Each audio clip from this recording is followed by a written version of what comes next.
Allez, viens, nous sommes arrivés. Qu'est-ce qu'il y a? T'as toujours pas confiance? Et si on me demande après de payer cette opération, je connais un gars, lui a pris 2 millions de livres pour une opération comme la mienne, alors. Mais dis-moi pourquoi ce médecin qui est beaucoup plus célèbre, il me referait l'estomac gratis. Et il faudrait que ce soit un sage docteur. Les saints sont au paradis. S'il y en a un, lui c'est un homme bon, un homme généreux. Tu sais, ce ne sera pas le premier qui l'opérera gratis. Tout le monde le sait, tous les ouvriers des usines des environs savent très bien qu'ils n'ont qu'à venir le consulter s'ils sont dans la dèche et qu'ils ont une grave maladie. Et puis regarde donc cet écriteau, œuvre charitable, la vigne du Seigneur. S'ils veulent faire le bien, ils ont leur raison. Et toi, qu'est-ce que ça peut te faire? Dis-toi que tu as une famille, qu'il faut que tu guérisses. Tu vois ceux-là, ils sont tous comme toi, sans une lire. Ils ont tous quelques gros ennuis. Ce sera à vous de passer, madame. Oh, merci. Je suis absolument satisfait de la malade et de l'infirmière. Vous avez compris aussi que vous devez partir un peu. Il faut que vous partiez et que vous laissiez tous vos soucis à la maison. Et puis c'est gratuit. Mais c'est elle qui croit que je saurais pas me débrouiller sans elle, docteur. mais vous êtes convaincu, j'espère, mademoiselle? Oui, professeur. Alors, gare à vous si je ne reçois pas de belles cartes postales.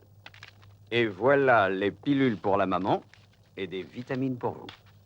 Prenez-les régulièrement et souriez, vous êtes beaucoup plus jolie. Oh, professeur.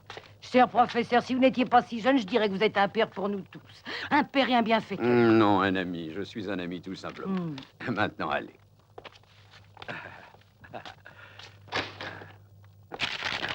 C'est la première visite? Non, c'est le petit que vous avez opéré le mois dernier, docteur. Il y a la fiche de la clinique et la fiche établie ici. Ah oui, oui. Faites-les entrer, je vous prie. Bonjour, cher professeur. Ah, bonjour, madame. Bon, approche, Giovanni. Tu n'as pas amené ta jeune sœur? Comment ça se fait? C'est pas un cas grave comme moi. Déshabille-toi. Et maintenant, toi non plus, tu n'es plus un cas grave. Quand même plus grave que ma sœur, n'est-ce pas, maman? Allons, dépêche-toi, tu fais perdre son temps, monsieur le professeur. Voyons, Giovanni, vite. Comment ça se passe avec ces exercices au grand air, madame? Il s'essouffle moins, il ne s'évanouit plus, seulement il est un peu paresseux. Ah. Si je me souviens bien, tu voudrais entrer dans la police plus tard. Mais pour devenir capitaine, il faut pas être paresseux. Bah, je sais, mais j'ai changé d'avis. Je veux être médecin. Et pourquoi veux-tu être médecin brusquement? Bah, c'est pour devenir un monsieur important. Important pour les autres, j'espère.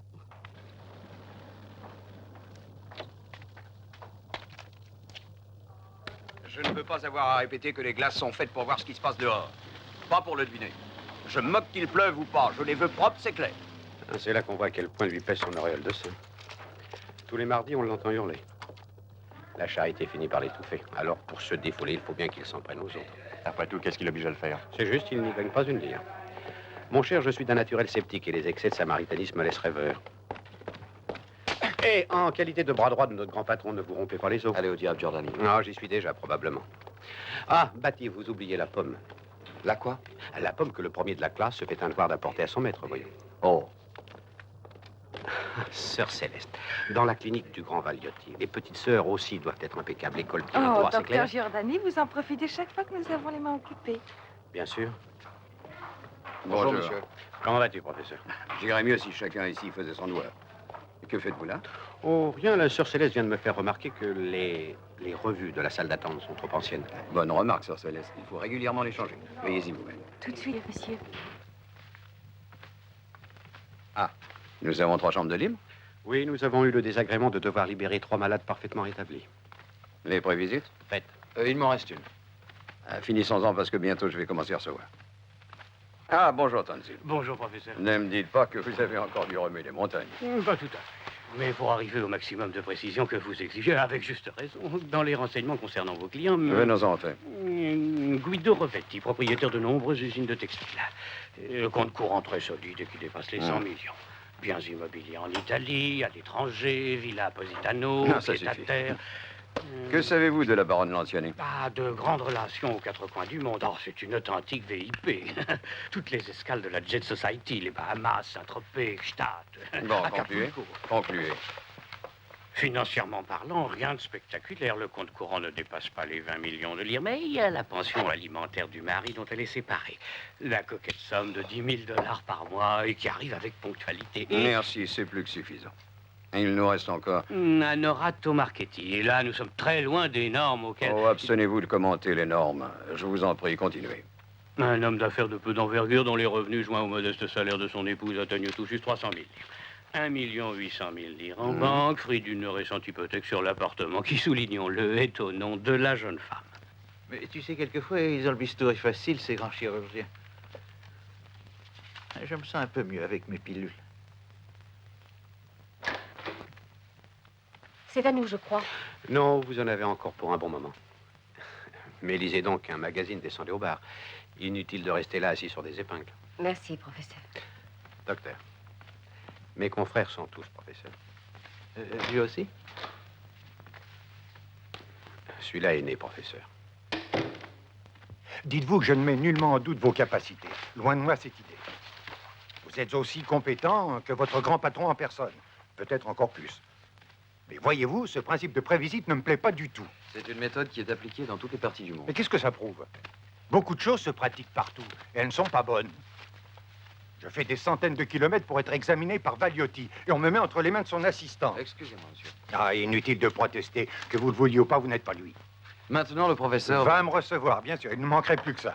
Mais il fera son diagnostic d'après des observations fournies par vous. Autrement dit, il établira son diagnostic en se basant sur un pré-diagnostic. Alors, pas la peine de voir un médecin, vive les robots. Écoutez, monsieur Rovetti. Mais comprenez donc, je n'ai rien contre vous, calmez-vous. Monsieur, c'est vous qui avez besoin de vous calmer. Maintenant, le professeur Valietti va vous faire une visite complète. Ne vous inquiétez pas pour ça. Dites-moi, vous avez vu Cassati? Très intéressante occupation. Ben, j'essaie de produire quelques auréoles dignes de votre crâne. Quelque chose ne va pas? Oui, un crétin qui grogne contre les prévisites. Il faudrait, je suppose, que ce soit Valietti en personne qui l'interroge sur ses maladies infantiles. Ah, un peu prétentieux, le monsieur. Oh, c'est spirituel, vous trouvez? Vous êtes seul juge. Écoutez, je ne comprends pas ces bêtises. Qui peut comprendre les âneries peut se comprendre lui-même à ce qu'on dit. Ah, la seule chose qui m'est impossible de comprendre, c'est pour quelle raison le professeur s'entête à vous supporter. Ah, cherchez un peu. Que vous ayez fait vos études ensemble ne me paraît pas suffisant comme motif. Oh non, non. Employer un compagnon d'armes rien que par magnanimité, non, non, non, non, non, non. Ce n'est pas le genre de Saint-Valiotti. Mais il doit cependant y avoir une raison pour ça. Qui sait, peut-être parce que je ne suis pas cher. Peut-être parce que je ne suis pas maladroit. Ou plus simplement pour les deux ensemble. Qu'en dites-vous? Giordani, Oui, je viens. c'est la radio de la baronne Lanciani. Vous vous souvenez, monsieur Trouble de la rate? Bah, je ne vois rien de grave. Je crois qu'on peut remarquer que la glande est un peu dilatée, peut-être. Je n'ai pas formulé le rapport, mais à mon avis, la symptomatologie est claire, n'est-ce pas, Batty? Très clair, en effet. Si vous refusez encore de l'opérer, elle se confiera à d'autres mains. C'est une de ces femmes qui se font opérer, même de force. Une sorte de pilier de clinique. Lucio Rovetti. Oui, regardez cette splendeur. Voilà un sujet à traiter dans une de nos conférences. Ce ne sont pas des calculs, ce sont des rochers. Splendides. Effectivement. Bon, voyons ce marketing. Celui-là a été vu par Giordani. À propos, où est Giordani? Oh, certainement au bar. J'étais au bar. C'est l'endroit le plus sain de la clinique. Voilà, c'est un cas extrêmement sérieux, regarde. D'ailleurs, tu es déjà au courant. À mon avis, si tu opères tout de suite, on peut espérer un résultat positif. Mademoiselle, voulez-vous venir à mon bureau, je vous prie? Oui, monsieur. Giordani, écoute. Pour ce Marchetti, il est plutôt pauvre, tu sais. Il s'agit d'une opération de 4 millions, ça ne me dit rien de le mettre sur la paille. Rends-moi service et explique-lui la chose. Dis-lui de s'adresser à un autre. Tu peux lui suggérer quelques noms. Tyrannie, Bernie, enfin, tu trouveras bien.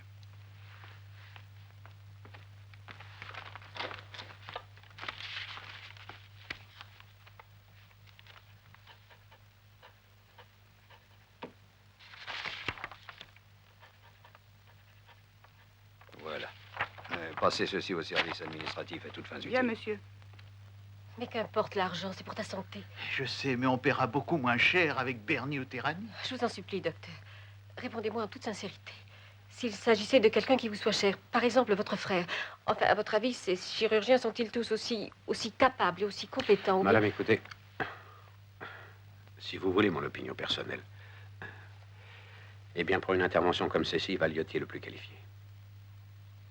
Oh, cette malheureuse petite rate. Je l'ai fait voir à toutes les sommités de la Terre, en Occident et en Orient. Je lui ai même attribué un nom, bébé, comme Brigitte Bardot. Tellement elle a été palpée, photographiée. Il vaudrait mieux l'enlever. Oh non, ce serait de la folie. Peut-être dans 1 an ou 2. Un peu de patience. Mais la patience, ça a tout de même des Je vous limites, en à mon prie. avis. Après tout, qui en subit les inconvénients? Je ne vois pas pourquoi je devrais les supporter, alors que par l'ablation, je pourrais retrouver une activité à laquelle je crois encore avoir le droit d'aspirer. Ou bien est-ce que l'heure de la retraite est venue pour moi et en suis-je déjà à mon Waterloo? Vous voulez vous entendre dire que vous êtes une femme jeune et séduisante, même si vous le savez très bien. Mais pourquoi donc, dans ce périple chirurgical, suis-je le dernier de la liste? Oh, c'est une accusation tout à fait injuste. Nous nous sommes rencontrés il y a 2 ans environ, à une party que nous donnions le baron et moi. Oh, bien sûr, vous ne vous en souvenez pas. Mais moi, si. Valiotti, ce n'est pas le genre d'homme qu'on oublie.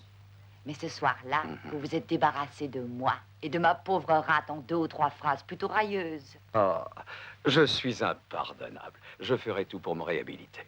Nous allons voir. Je dirais que l'activité, pour une femme comme vous, ne me paraît pas seulement un droit, mais un devoir. Et pour la retrouver, je serai obligé de vous demander de sacrifier. Bébé? Exactement. Sœur Maria, vous êtes un peu comme un docteur et vous êtes au courant de tout. Croyez-vous que mon état s'améliore vraiment? Le personnel ne doit absolument formuler aucun avis sur un sujet clinique quelconque. Et je n'ai pas l'intention d'enfreindre le règlement. Mais je peux tout de même vous dire que je parle à une heureuse convalescente qui se rétablit à vue d'œil de jour en jour. Et qui bientôt pourra faire filer droit ses petits-enfants.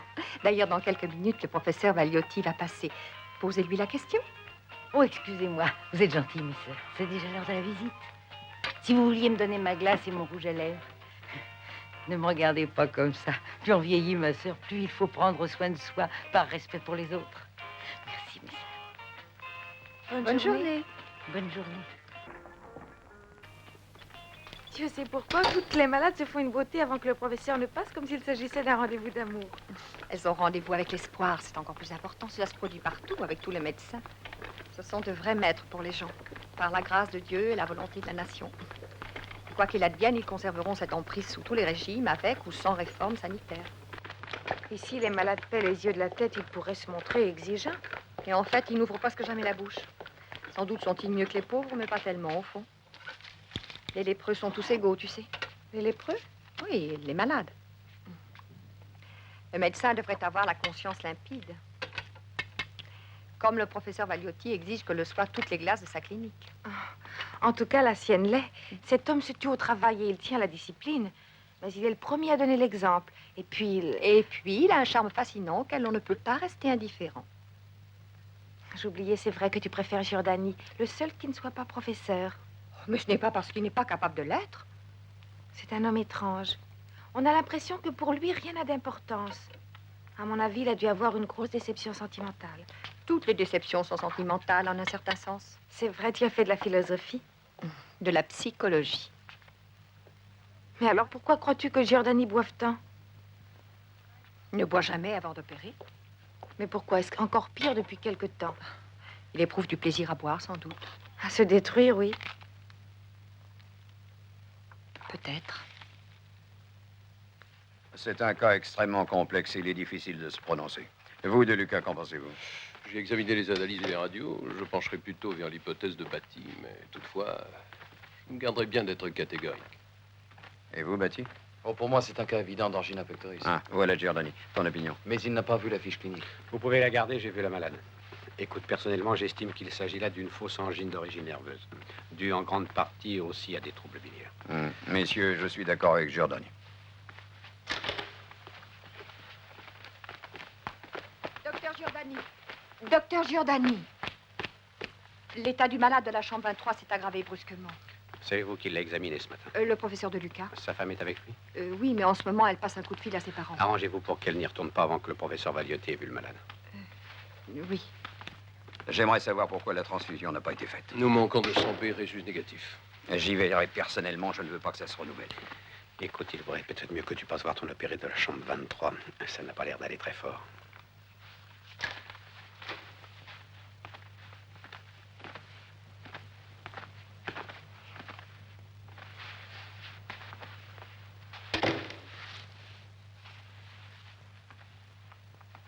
Je vous ai dit qu'avec le choc opératoire, il fallait surveiller le cœur de ce malade. Vous rendez-vous compte? Dans ma clinique, on ne meurt pas. C'est clair. Ici, personne ne meurt.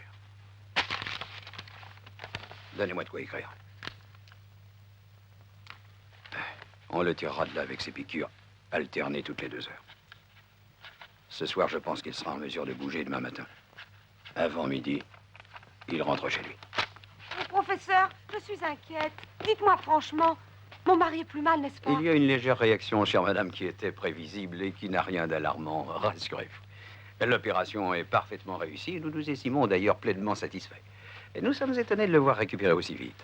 Et demain, à midi, vous pourrez le ramener à la maison.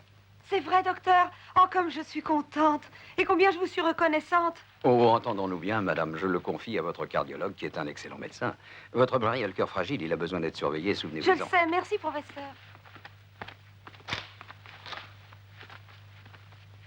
J'étais convaincue qu'il était presque à l'agonie. Comment ai-je pu me tromper à ce point-là? Non, sœur Maria. Vous ne vous êtes pas trompée, hélas. Mais s'il peut rentrer demain chez lui, docteur? Ce ne sera qu'une halte, avant d'entreprendre un voyage plus long. Vous ne l'avez donc pas encore compris. Cette maison est une gare d'où il ne part jamais de direct pour le paradis.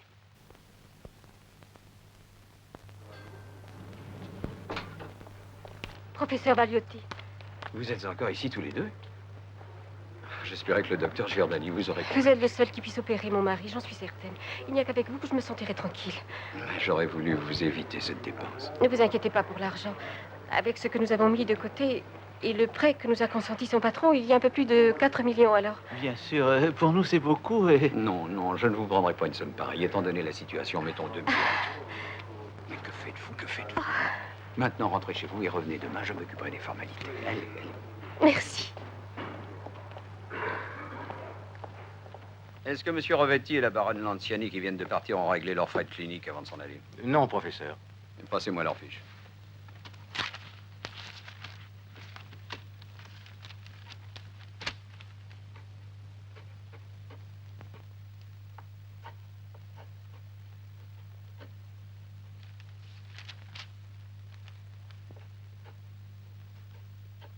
Quand vous étudiez, dites-vous toujours que ce que l'on vous enseigne dans cette faculté, du plus simple au plus complexe, pourra un jour ou l'autre vous aider à alléger une souffrance, à guérir une maladie, à contribuer à la sauvegarde de ce bien suprême qu'est la vie humaine. Le travail du médecin ne doit jamais être dégradé. Ne vous laissez jamais entraîner à utiliser votre savoir à des fins lucratives. Vous devez secourir avec la même conscience le riche et le pauvre, le plus puissant comme le plus humble, parce que la souffrance, souvenez-vous-en, annule toutes les inégalités et les différences de classe. Monsieur, je crois que nous sommes tous d'accord avec ce que vous venez de dire, mais en pratique, que pouvons-nous faire? Nous sortons d'ici bourrés de notions théoriques, mais avec si peu d'expérience qu'on sera à peine diagnostiqué à Corizat. Vous savez que j'ai été un des tout premiers à me battre pour la réforme universitaire. Mais même si nous l'obtenons, qui nous épargnera l'humiliation de frapper à des centaines de portes pour avoir un poste qui nous permet tout juste de ne pas crever de faim. Bien, admettons qu'on en trouve un, où cela nous mènera-t-il? Tous les barons sont là pour nous barrer la route.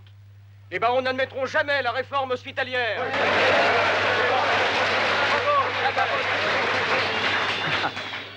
J'ose espérer que moi, vous ne me rangez pas sous cette infamante étiquette nobiliaire.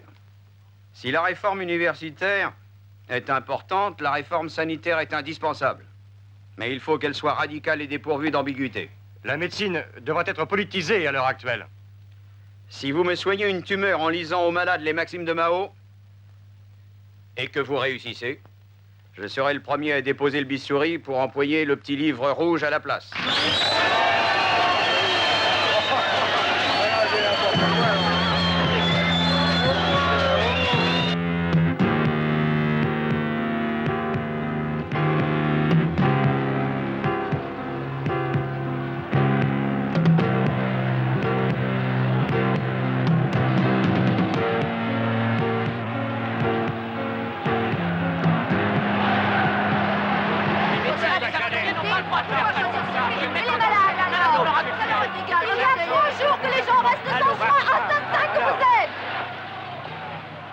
Comment peut-on travailler dans de pareilles conditions? Il paraît que ce cirque doit s'arrêter à midi. Ils sont arrivés à un compromis, m'a-t-on dit. Le ministère de la Santé a promis qu'avant les vacances, le Parlement discuterait et voterait la réforme sanitaire. Mais qu'ils la votent donc. Ils verront combien d'entre nous accepteront d'exercer dans ce maudit pays après ça. Mais ne vous inquiétez non pas. Les démocrates chrétiens préféreraient voir nationaliser toute l'industrie italienne plutôt que d'enlever le marché de la santé des mains des milliers d'organisations religieuses. Une réforme. Mon mari est très malade. Il est condamné sur les transfusions de sang. J'ai donné 200 000 livres pour avoir du sang au marché noir, vous entendez? Je le jure. J'étais obligée d'emprunter ça et il a fallu supplier encore pour l'avoir là où elle m'avait envoyé ses infirmières. Du calme, madame. Comment ça, du calme? Elles ont touché leur part là-dessus. Ces filles maudites. Elles spéculent ces yens sur le désespoir de tous les pauvres gens. Maudites soient-elles. Inutile de rester là. Mais pourquoi riez-vous? Je ne vois pas ce qu'il y a de drôle.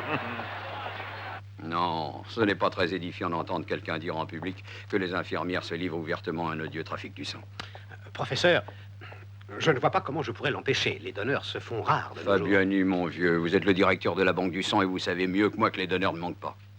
Allons, dites plutôt que presque toutes les infirmières sont poussées par votre personnel à se prêter à cette ignoble spéculation, c'est évident. Ou bien est-ce que ça vous arrange de l'ignorer? Pourquoi voulez-vous que ça m'arrange? Parce que les infirmières paient un pourcentage sur ce qu'elles reçoivent. J'en ai les preuves. Et à qui le verse-t-elle, Fabiani? À qui? Professeur, dois-je entendre que je ferais mieux de démissionner? Mais non, ne dramatisons pas. Je me doute que vous avez à faire face à de grosses dépenses pour le mariage de votre fille. Je suis compréhensif, mais faites attention. Oui, une enquête pourrait se terminer par votre expulsion de l'ordre des médecins. Mais nous saurons l'éviter. Je m'en souviendrai toujours, professeur. Ne voyons pas si loin, mon cher. Tenons-nous-en au présent, si vous voulez. Hier, à ma clinique, j'ai manqué de 100 B résus négatifs. Que cela ne se répète pas. Soyez tranquille, professeur. C'est donc là qu'il fallait en venir. Oh, quel enfant de salaud, ce Valiotti. Hein?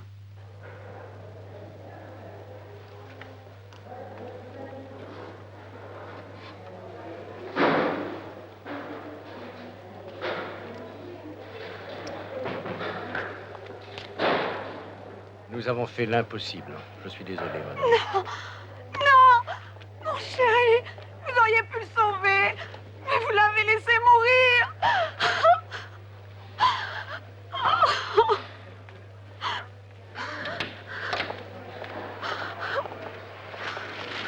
Que se passe-t-il? À cause de cette grève de 3 jours, il y en a un qui s'est mis en grève pour l'éternité. Mais qu'est-ce qu'on attend pour l'emporter? Dans peu de temps, le professeur va commencer la visite. Faut pas qu'il voie cette Non, bagarre. c'est clair, loin de mes yeux, les saletés, les cadavres et les urinales. Excusez-moi, professeur, l'autre salle a déjà été remise en ordre. Bien, nous commencerons par là. Gava. Oui. Allez vérifier si les salles d'opération sont prêtes. Et surtout que l'on pense aux compresses. Oui, professeur. Calculez qu'il y aura aujourd'hui une vingtaine d'opérations, dont au moins 7 pour moi, je pense. Vous croyez que votre précieuse main y suffira? Je suis ambidextre. Et ambitieux, surtout. Hé, grand-père, qu'est-ce que c'est que cette musiquette? Vous savez que le professeur va arriver? Mais qu'est-ce que vous voulez? La marche des gladiateurs? Tu n'as pas de soin. Je t'ai apporté un pyjama propre. Et tu as fait une tâche, mon chéri. Tu es beau pour recevoir la visite du professeur. Comment êtes-vous ce matin? Mieux, professeur. La douleur de l'épaule a dû diminuer. Oui, hein? professeur, un peu. Et vous continuez les mêmes piqûres alternées un jour sur 2. Et double dose de Vitaline. Maman, fais attention, hein. Ne te trompe pas encore comme l'autre fois, où tu l'as appelé docteur. Mais pourquoi? C'est pas un médecin? Allons, maman, ne sois pas si têtue, il faut l'appeler professeur. C'est un professeur, tu comprends, non? Bon, nous opérons aujourd'hui. D'abord l'électrocardiogramme. Non, j'ai la tête qui tourne. Laisse-moi, s'il te plaît. D'ailleurs, quelle importance ça, que je sois bien coiffée. Bien sûr que ça a de l'importance, un docteur est sensible à ces choses, il s'occupe mieux de quelqu'un d'avenant. Non. D'après les tests sur la fonction hépatique, il est clair que c'est la vésicule qui a besoin de soins, non l'estomac. Et qu'on lui donne néocytomène 1000 le matin, écrivez, et après les repas, citrahépatine. Et le soir, Vitaline. 2 comprimés, oui. Pourquoi? Tu contestes les effets positifs de la Vitaline? Oh, mais non, c'est la panacée universelle. Votre Vitaline ne sert au fond à rien. Enfin, entendons-nous, pas à rien, je veux dire que c'est comme des milliers d'autres médicaments similaires déjà existants sur le marché. Professeur Valiotti, mon entreprise a investi d'énormes capitaux dans la Vitaline. Si vous refusez de signer avec avis favorable le rapport qui doit être envoyé au ministère de la Santé, vous rendez-vous compte du dommage que vous me causez. Mettez-vous à ma place. C'est vous, mon cher, qui devez vous mettre à la mienne. Écoutez, en Italie, on compte plus de 1000 entreprises de produits pharmaceutiques qui proposent plus de 200 000 variétés qui ne présentent pas le garant expérimental que nous devions exiger. Parce que les essais sont faits sur des cobayes et non sur des chimpanzés. Malheureusement, professeur, mais vous savez qu'aucun de mes concurrents n'en a non plus. Et vous pensez que dans mes services, j'en ai des centaines. Mais donnez-moi ne serait-ce qu'une raison qui me permette de considérer les malades, même indigents, comme des chimpanzés. Voici un chèque de 80 millions de lire. Vous pouvez l'utiliser pour acheter un équipement dernier modèle. Pour vos recherches à l'hôpital, à la clinique ou n'importe où. Nous savons tous avec quel désintéressement vous travaillez et luttez pour le progrès de la science. Et par conséquent, je tiens à vous laisser seul juge quant à l'emploi de cette somme, car ce sera sûrement le meilleur. Vous l'emploierez comme et quand vous voudrez. Et afin de vous limiter en aucune manière, j'ai rédigé le chèque au porteur, vous voyez. Alors, Loris, où en sommes-nous avec ce rapport sur la Vitaline? Je l'avais terminé, professeur, mais j'ai lu des articles parus à l'étranger et j'ai préféré attendre un peu. De quoi traitent ces D'un articles? produit similaire. Montrez-les-moi. On l'a déjà retiré du commerce en Suisse et en Allemagne. On a remarqué des effets secondaires dus à une des substances qui entrent dans la composition de la Vitaline. C'est entendu, et alors? Si cette substance est nocive aux Suisses et aux Allemands, rien ne dit qu'elle le soit pour les Italiens. Un autre climat, d'autres conditions de vie, et cela change tout, mon cher Loris. Soyons sérieux. Tout dans la médecine est question de dosage, c'est clair. Je crois que vous brouillez l'esprit avec vos lectures. Tenez-vous-en aux instructions et préparez ce rapport pour demain. Vous pourrez? Bien sûr, comptez sur moi, professeur. Parfait.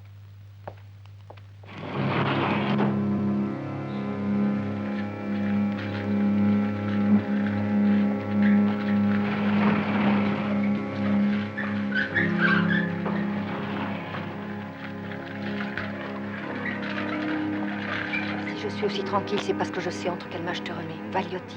Mais tu sais qui est Valiotti, hein? Si j'avais su que je serais opéré par Valiotti, au lieu de donner du fric au notaire pour faire mon testament, je l'aurais dépensé à prendre un billet pour Rome et je serais allé voir Italie-Angleterre. Il y aura encore en voir des matchs. Je te jure qu'à présent, j'irai avec toi. Bien. C'est gentil d'avoir tout fait pour que je garde le moral. Je sais depuis longtemps que cette opération est grave et délicate, chérie. Je t'en prie, si ça tournait mal, trouve-toi une brave fille qui aimera bien les petits. Tu vas être à ton bureau, ils sont si jeunes, tu comprends? Grâce à Valiotti, je ne me sens pas inquiet. Bientôt, tu seras là pour t'occuper des enfants. Tout ira très bien, j'en suis sûr. J'ai peur, vous savez. Je veux que vous me rameniez à la maison. Mais de quoi as-tu peur, papa? Tu ne sentiras rien puisque tu seras endormi. Mais justement, c'est pour ça que j'ai peur, mon gars. Ça m'embête qu'on m'endorme pas savoir ce qu'on me fait. Allons, un peu de courage, papa. Tu seras bientôt rentré chez nous. Gaillard et Ah, comme un je vais t'entendre, mon gars. Tu sais, nous avons de la chance, mon petit poussin. Le docteur Nathalie, que tu aimes bien, a convaincu le professeur. C'est lui qui va s'occuper de toi personnellement. Et puis quand tu sortiras de l'hôpital, je te promets, je t'achèterai le vélomoteur dont tu rêvais. C'est vrai, papa? Promis. Je n'écris à personne que j'allais être opérée, tu sais. Tu as très bien fait, Maria. Pas la peine que nos parents s'inquiètent, tu es en bonne main. Dire qu'il a fallu que j'ai besoin d'être opérée pour que nous comprenions vraiment que la seule chose qui compte, c'est que tu m'aimes et que je t'aime.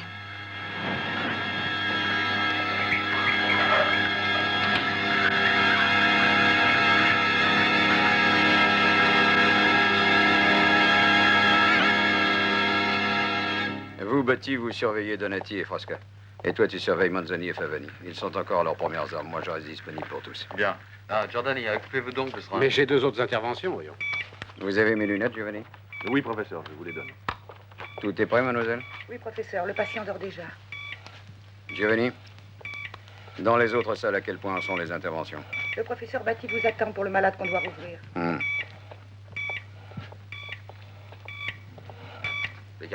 Écarteur, allons. Coagulant. Elle s'est produite après, cette anastomose? Je n'ai pas encore fini de dégager complètement, professeur. C'est plein d'adhérence. Finissez de libérer l'estomac, je reviendrai tout à l'heure. Coagulant, compresse, écraseur. Passe Kelly. Kelly. Compresse. Coagulant.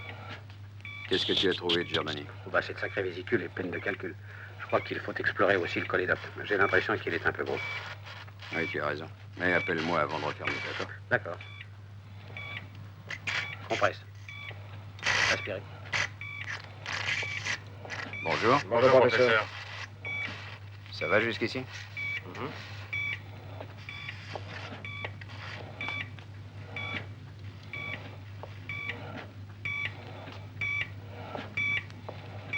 Bistouri, je vous prie.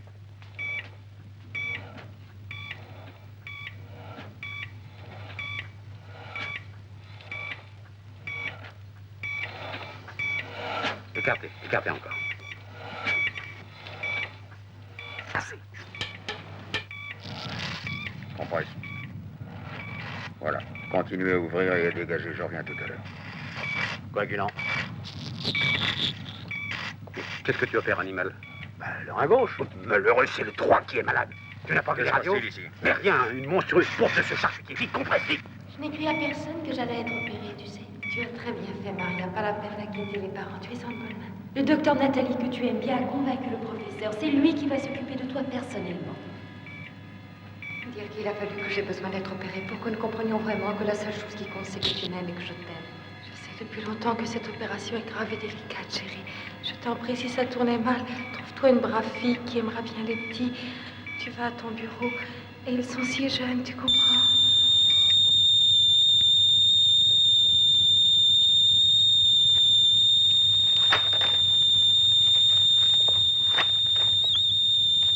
Coagulant. Il perd beaucoup de sang. Écartez, écartez encore. Aspirez. Aspirez ici, encore, et ici. Passe 2 secondes.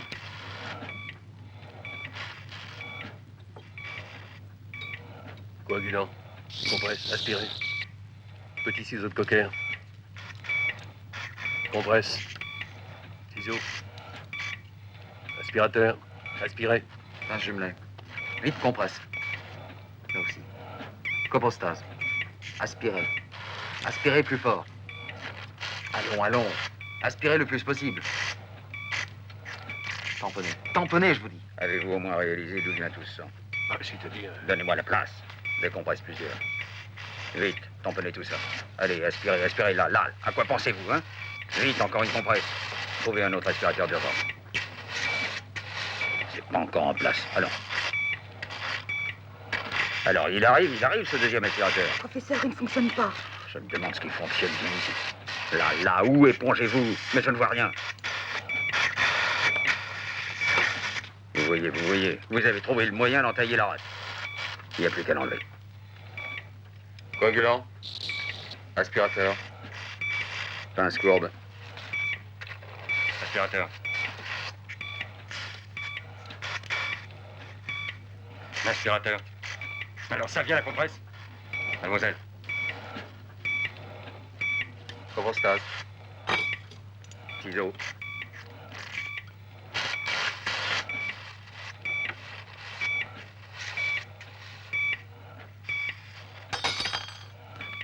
Qu'est-ce qu'il y a, Daniel?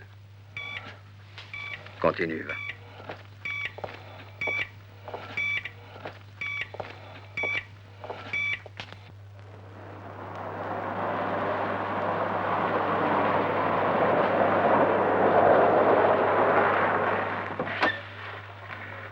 Bonsoir, monsieur. Bonsoir.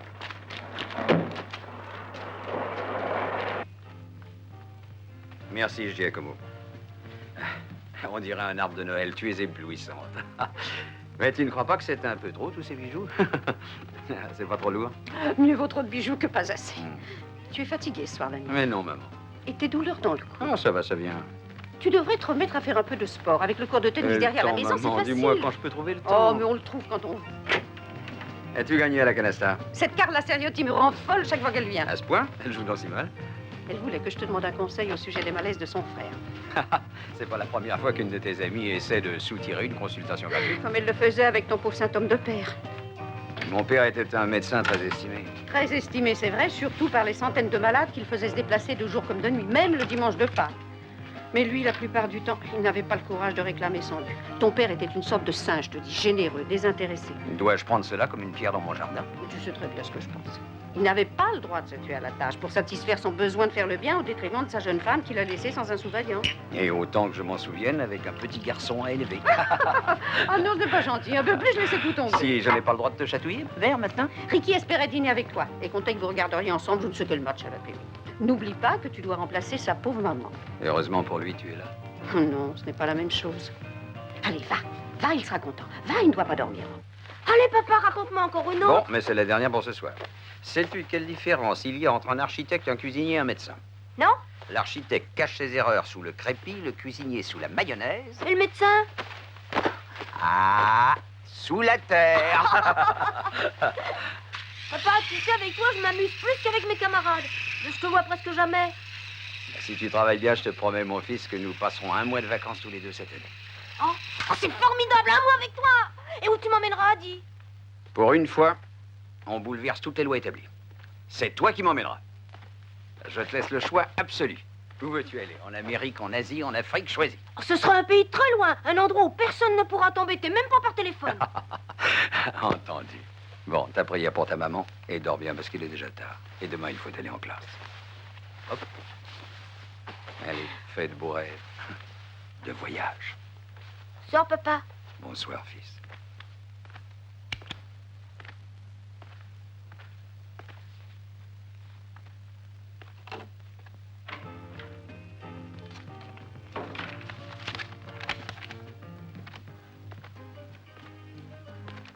Ah, c'est vrai. Une seule heure chez soi et disparaît toute la fatigue d'une journée massacrante. Il n'y a rien dont je dois prendre connaissance dans le courrier. Non, rien, non, rien. Rien à quoi je ne puisse répondre pour toi. Et celle que tu caches en dessous. Mais Je vois parie que ce pas. sont les notes de Je Richie. t'en prie, laisse-moi cela, mais laisse-moi cela, Encore ce une n'est mauvaise rien. note de conduite. Ça ne te concerne pas et ça ne concerne pas Ricky. Mais qu'est-ce que c'est que ça? J'aurais dû brûler cette lettre, ou l'acheter à la poubelle, le seul endroit digne des lettres anonymes.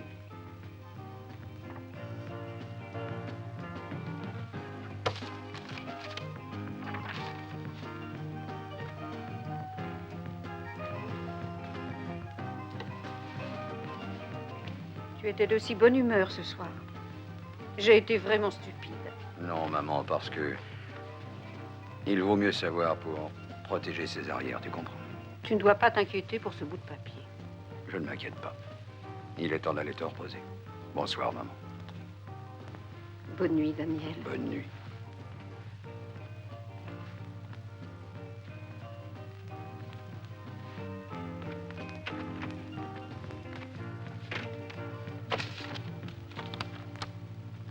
Mesdames et messieurs, vous êtes à l'écoute de Radio Monte-Carlo.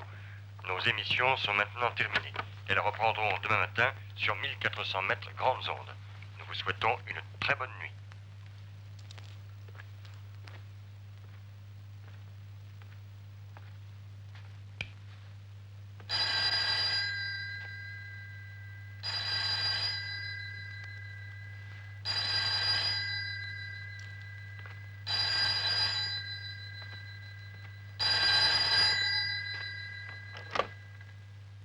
Le cliché 229 est une radio des Torre Vanni. Une opération que vous avez effectuée et qui n'était pas nécessaire. Quelques millions de lire de plus pour vous, mais aussi un mort de plus. Bonne nuit, professeur Valiotti.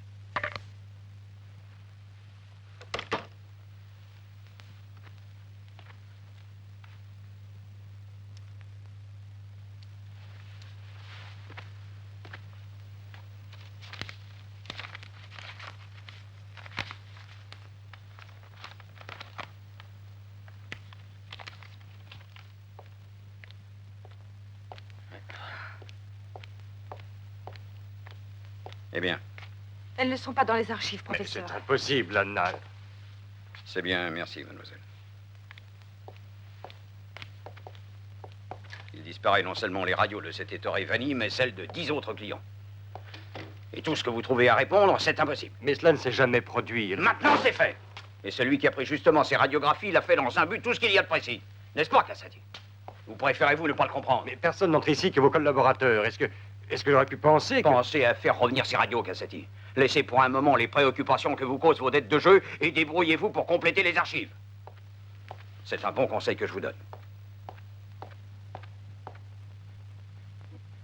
Les gens autour de nous se demandent toujours comment on peut rester aussi amoureux après tant d'années. Et pourtant, c'est vrai. Depuis 10 ans, il nous suffit d'être ensemble pour être tout à fait heureux. Il faut que je vous laisse. Je reviendrai vous voir aussitôt que je pourrai vous donner des nouvelles de l'opération, c'est promis. Vous êtes en de bonnes mains avec notre Seigneur.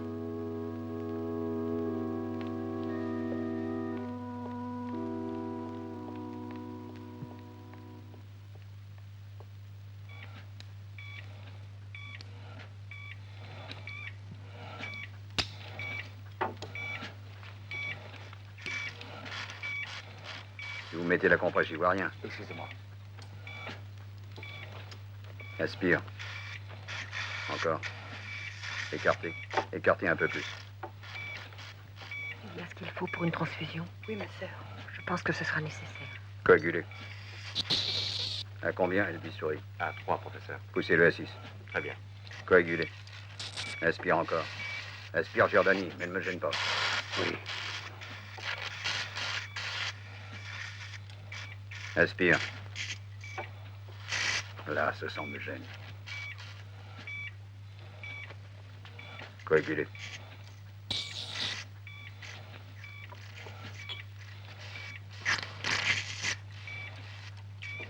Aspire. Coaguler. Encore.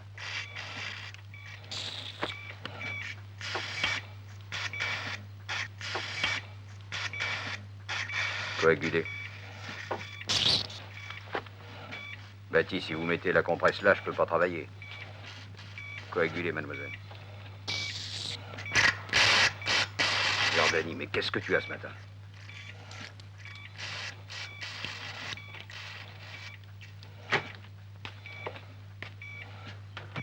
Coaguler, mademoiselle.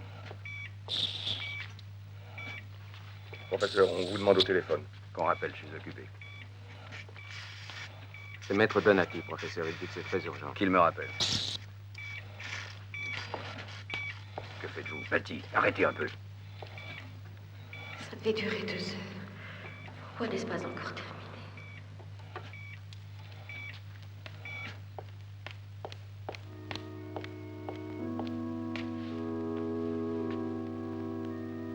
Il n'y a pas de complications, moi. Non, non, jusqu'ici tout se passe très bien.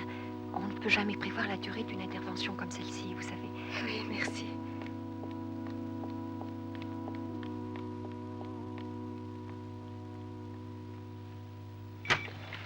Sœur Maria, la soie 00, s'il vous plaît.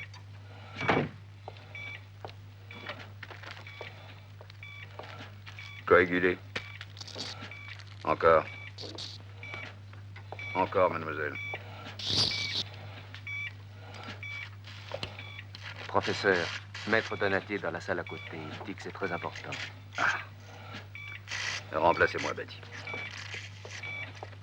Donati, j'ai une opération très grave. Vous ne pouviez pas Mais si ce attendre. n'était pas urgent, croyez-vous que je me serais permis de vous déranger, de vous importuner?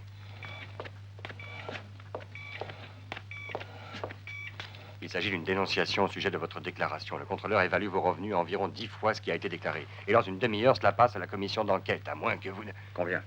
Eh bien, je pense qu'avec 5 millions de lire, ce sera plus que suffisant. Payez, si cela peut arranger tout. En espérant qu'une copie n'a pas été envoyée directement au ministère. Je peux parer le coup tout de suite. Faites-moi le 81 29 17. Jordanie, je ne comprends pas ce qui se passe. Je n'arrive pas à stopper l'hémorragie. Vite, pince Kelly. Il vaudrait peut-être mieux appeler Mariotti. Bon, je vais le chercher. Vous, prenez ma place. Professeur. Que se passe-t-il? Tout ce que je sais, c'est qu'il y a hémorragie. De prévenir à tout hasard, tu peux veiller au grand... Mariotti. Oui, c'est possible. Auquel cas, tu l'interceptes. Je n'ai pas beaucoup de temps, je suis en train de... Mariotti. Au revoir, merci. Qu'est-ce qu'il y a? Vite, une grave hémorragie. Mais enfin, Bati. Oh, mais il y a bistouri, voyons. Je n'arrive pas à endiguer l'hémorragie. Je n'arrive pas à réussir l'hémostase. Décidément, vous ne réussissez pas grand-chose. Et vous ne réussirez jamais l'hémostase en massacrant le parenchyme. Allez, il faut juguler ça. Aspire. Vous n'êtes pas capable de voir une déchirure que vous avez faite vous-même. Je vais faire une résection. Professeur, il n'a plus de pouls. Combien de sang lui a-t-on donné? 5 unités. Continuez.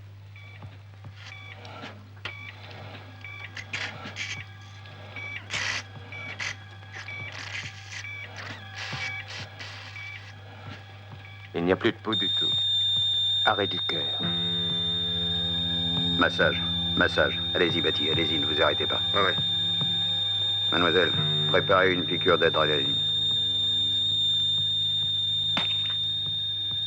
C'est prêt?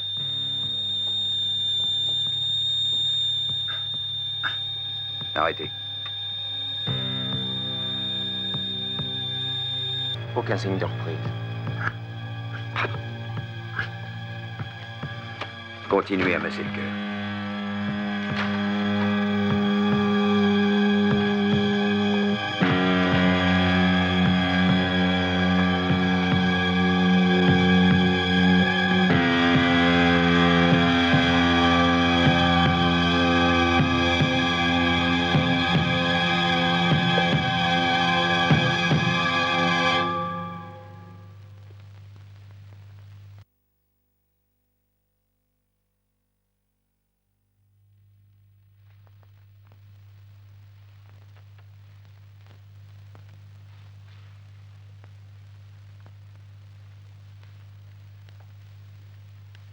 Ce n'est pas vrai. Ce n'est pas vrai. Je sens que ce n'est pas vrai. Ça peut pas être vrai.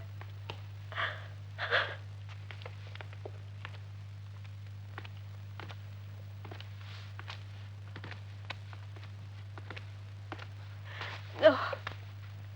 Je ne peux pas vivre ainsi sans lui. Je ne supporterai jamais de ne pas savoir où il est. Je ne veux pas, je ne veux pas. Allons, Madame Marchetti, vous êtes croyante. Non! Non! Le Christ n'a pas eu pitié de moi. Dieu m'a trahi, Dieu m'a trompé, Dieu est un traître. Comment osez-vous offenser notre Seigneur ainsi? C'est un grave péché que vous commettez. Laissez cette malheureuse Mérana, c'est un péché plus grave encore de s'indigner contre un être aussi éprouvé.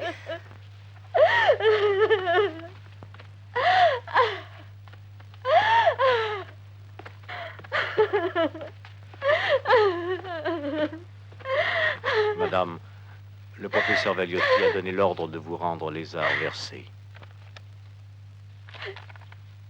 Les arts versés. L'argent. Tu entends, mon amour? Il nous a rendu l'argent, quelle chose!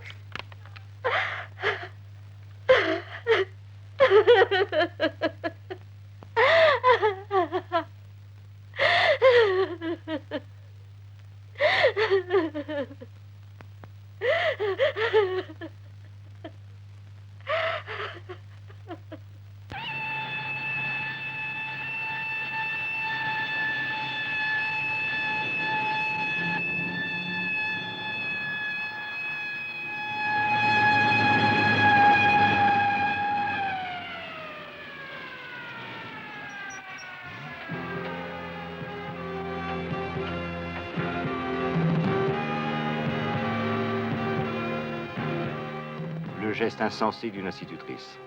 Anéantie par la mort de son mari, elle se jette du 5e étage. Elle est tuée sur le coup.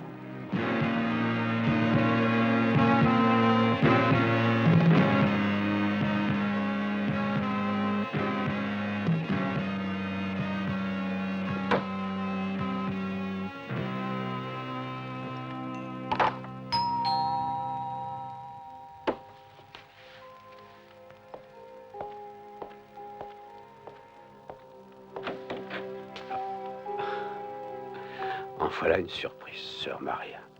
Vous ici? Vous dites ça comme si vous ne saviez pas que je viendrais voir ce qu'il y a. Ah, c'est vrai, je m'attendais à la visite de la bonne Samaritaine. Entrez, ma sœur. Je reconnais que cette distraction sera salutaire. Je vous en prie.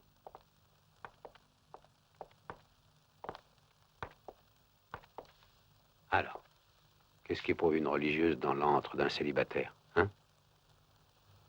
Je déteste le désordre. Ça ne vous ennuie pas que j'arrange au moins le plus apparent? Oh, mais je vous en prie, faites ce qui vous plaira. Seulement ne comptez pas que je vous en sois reconnaissant. Demain, ce sera exactement comme aujourd'hui. Le désordre part de l'intérieur. C'est après qu'il se manifeste à l'extérieur. Il y a un bout de temps que je m'y suis résigné, vous savez. En commençant par l'extérieur, on peut peut-être atteindre l'intérieur, qui sait? Vous n'avez donc pas une femme? Une femme? C'est pas ça qui manque. J'ai des femmes. De brèves rencontres sans obligation réciproque. Je n'éprouve pas le besoin d'un lien permanent. En tous les cas, vous avez besoin d'un bon café, bouillant et fort. Je vous remercie, j'en ai pris je ne sais combien déjà. Il faut un peu de temps pour que l'effet se produise et que je me reprenne. Heureusement qu'à cette heure-ci, il y a beaucoup de trafic et que j'étais en retard.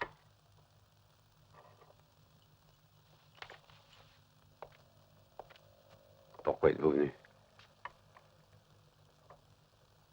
Il y a 2 jours qu'on ne vous a pas vu à la clinique. Je sais bien ce que vous avez pu éprouver en lisant la nouvelle Du geste insensé de la pauvre Madame Marchetti. Je me demande pourquoi les journalistes emploient à tout bout de champ ce qualificatif idiot. Insensé. C'est moi qui les ai persuadés qu'ils devaient se faire opérer par Valiotti. Vous savez cela, sœur Maria. Alors de là, vous vous êtes construit un scénario émouvant. Le médecin solitaire en proie à une crise de désespoir intense.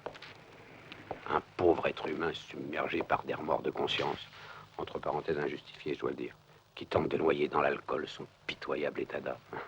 C'est bien ça? Plus ou moins. Eh bien, c'est pas ça. Dites-vous que c'est une question de honte uniquement. La honte de tout et de tout le monde. Une vulgaire crise de saturation d'existence, de refus temporaire de suivre ce monde pourri qui nous sert. Une impression d'égo qui, au fond, n'a rien de sublime. Je n'éprouve pas de remords de conscience, parce que je ne crois pas à la conscience. Et entre deux crises de rejet, de refus, j'essaie de vivre aussi bien que possible. Voilà la vérité. Quelle est la vôtre? La seule pratique de la charité chrétienne, je n'y crois pas non plus. Alors pourquoi êtes-vous venu chez moi? Par sympathie. Cherchez l'origine grecque du mot sympathie. Sentir ensemble. Très joli. Je n'ai rien objecté. Le cynisme s'effrite contre la pureté, c'est bien ainsi. Très joli. Dommage que ça ne soit pas suffisant pour que je retrouve un équilibre. La bouteille vous soutient le moral? Non. Cela me tient seulement à l'écart des mauvaises fréquentations. J'avais eu la présomption de croire que je pourrais faire concurrence à cette maudite bouteille. Je m'aperçois que le résultat n'est pas très encourageant. De toute façon, votre présence ici me fait un immense plaisir. Vous arrivez très bien à le dissimuler, alors. Je ne parle pas seulement d'aujourd'hui. Il y a presque 2 ans que je vous vois tous les jours. Et vous me donnez chaque fois cette sensation de bonheur paisible. Vous voyez, tout bien pesé, le résultat est nettement positif. C'était le seul qui avait sur moi cette sorte de pouvoir apaisant. Mais il y a 1 an environ, il est sorti pour me rapporter le journal et il n'est plus revenu. Je suppose que mon chien a choisi la liberté. Vous, par contre, vous avez choisi cet habit. Sœur Maria, puis-je vous poser une question? Non, épargnez-la moi. C'est celle que l'on pose invariablement à toutes les filles qui se prostituent et à celles qui portent le voile. Pourquoi? Pourquoi avez-vous choisi cette voie-là? Il y a une tendance à réhabiliter les prostituées et à corrompre les religieuses, je crois. Peut-être parce qu'il s'agit de femmes qui ne répondent pas aux critères des femmes soi-disant normales de notre société. Vous y répondez parce que vous êtes une femme plutôt exceptionnelle. Vous êtes indulgent. De toute façon, si vous tenez à percer le mystère de ma vocation, je vous mets à l'aise. Il ne s'agit pas d'une grande désillusion. Au contraire, à la base, il y a une très grande illusion. Le besoin de me rendre totalement disponible à la volonté du Seigneur. Alors vous croyez en Dieu? Docteur Giordani, vous avez une logique désarmante. Vous savez aussi être sarcastique. Non, non, ça c'est une spécialité dans laquelle vous excellez. Je me trompe lourdement ou vous avez un faible pour moi?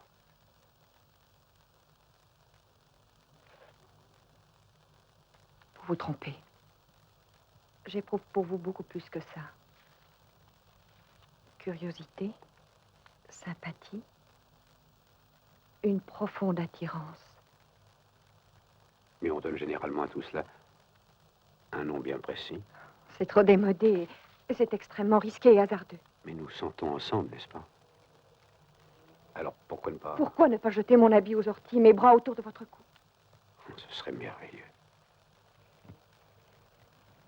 Peut-être. Mais au fond, ce serait inutile. Pour vous, il s'agirait seulement d'un intermède entre 2 crises de rejet, de refus de la société. Et pour moi, une grave erreur. Une grave erreur délibérée et consciente dont je devrais me repentir. Et je tiens absolument à n'avoir pas à me repentir des sentiments que j'éprouve. Sœur Maria, je vous remercie humblement. Et jamais vous ne saurez combien.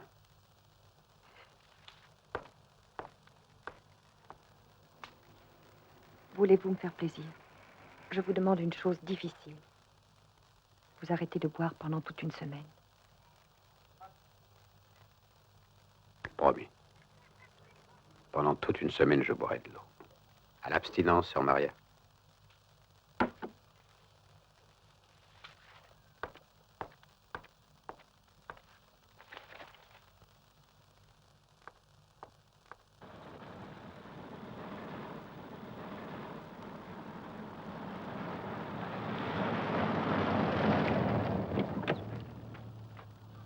Bonjour, monsieur le professeur. Bonjour. Il y a longtemps que le professeur Caligari est arrivé? Quelques minutes, monsieur le professeur.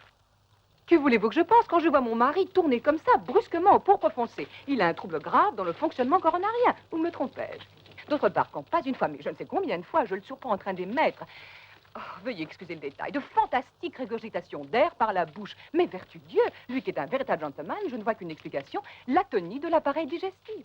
Où me trompais-je? Pourrais-je dire un mot, si vous permettez? Dites, mon cher collègue, je vous en prie. Je suis M. Monti depuis des années. En tant que modeste praticien de campagne, je l'ai toujours soigné. Quant à son état de santé, je puis dire que je n'ai pas le moindre sujet de préoccupation. Pour moi, il est sain et fort comme un... Par cœur, je vous en prie. Si j'ai osé appeler ces deux éminents spécialistes pour une consultation, ce n'est pas pour qu'ils entendent vos divagations d'optimisme qui veut ignorer jusqu'aux faits les plus graves et les plus angoissants. Bah, à mon avis, c'est plutôt enviable qu'angoissant. Enviable? De quoi s'agit-il, madame? Écoutez, mon mari souffre depuis longtemps de fréquentes érections. Le phénomène, en termes scientifiques, c'est le priapisme. De Priape, ancienne divinité phallique. Et si la gravité de cette maladie vous échappe, docteur, je la connais. Moi qui lis toutes les rubriques médicales dans les plus importants des périodiques, tant italiens qu'étrangers. Eh bien, si nous voyons le malade maintenant. Oui.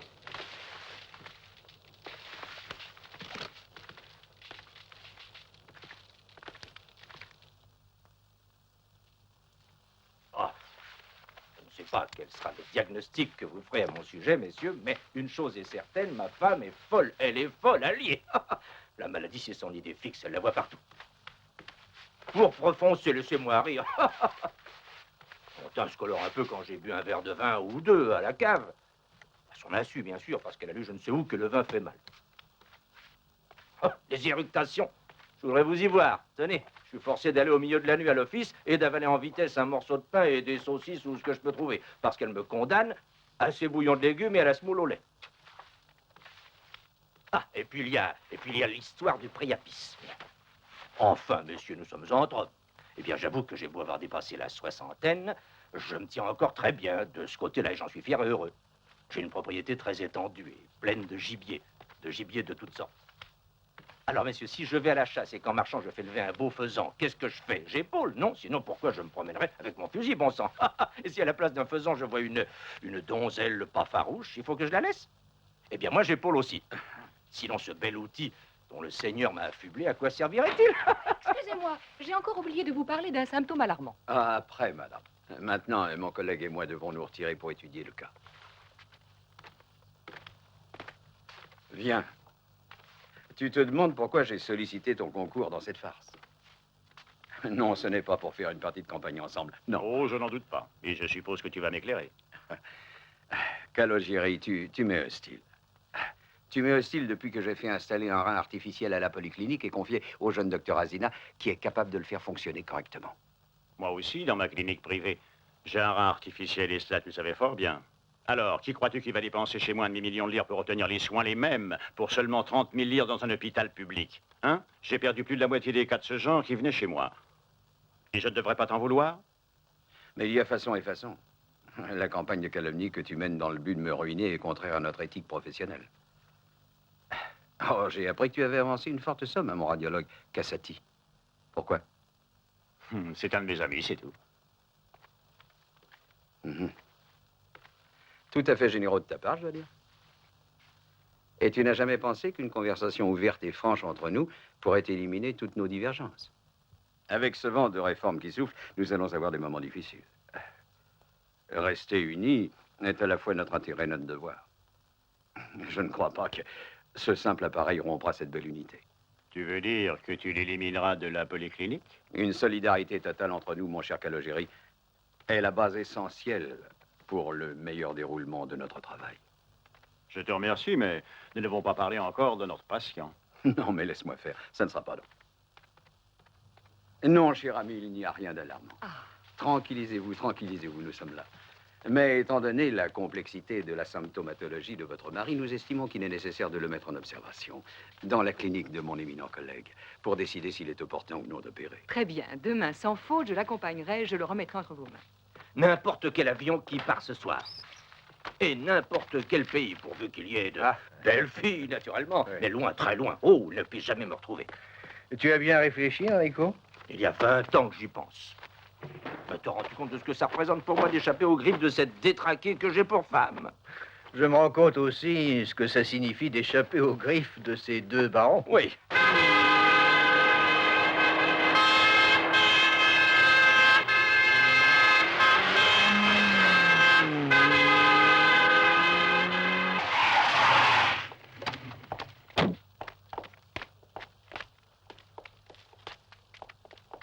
Hé, où allez-vous? Mon fils est très mal, monsieur. Un rein bloqué. Allez à la polyclinique. Ici, on n'a pas de place. Mais la polyclinique nous a envoyés ici. Le Allez, petit à va San mourir, Camino, ça ne là-bas, sonne pas il tout de doit y suite. avoir Attends, Luigi, Luigi, vous avez une mutuelle? Oui, mon mari travaille à l'électricité. Ah, mon frère aussi. Bon, ils se connaissent peut-être. Hé, où je le conduis? En urologie. Bon. Un moment, madame. Qu'est-ce qu'il y a encore? Il faut que vous remplissiez le bulletin d'entrée. Monsieur, excusez-moi, on ne pourrait pas faire ça plus tard. Non, c'est le règlement. Voilà, remplissez la feuille. Donnez-moi ça. Non? De qui? De votre enfant. Nom, prénom, date et lieu de naissance. Non, non, c'est injuste. Mais, madame. Je veux être avec mon fils, vous comprenez? Non! Madame! Non! Oui? Excuse-moi, ceci était pour toi. Je l'ai trouvé sur mon bureau. Et sans faire attention, j'avoue, je l'ai ouverte. Je suis désolé, Daniel. Qui l'avait déposé? Elle n'est pas venue par la poste. Et qui l'a déposé sur ton bureau? Mais pourquoi? C'est aussi important que ça? Non, non, c'est le principe, c'est tout. J'aime pas le désordre. Une lettre pour moi finie sur ton bureau. Tu sais qui est entré dans la pièce? De Lucas, Bati et Loris. Pas le docteur Azina? Ah, si, il était absolument hors de lui parce qu'on est venu démonter le rein artificiel pour le mettre dans un autre hôpital.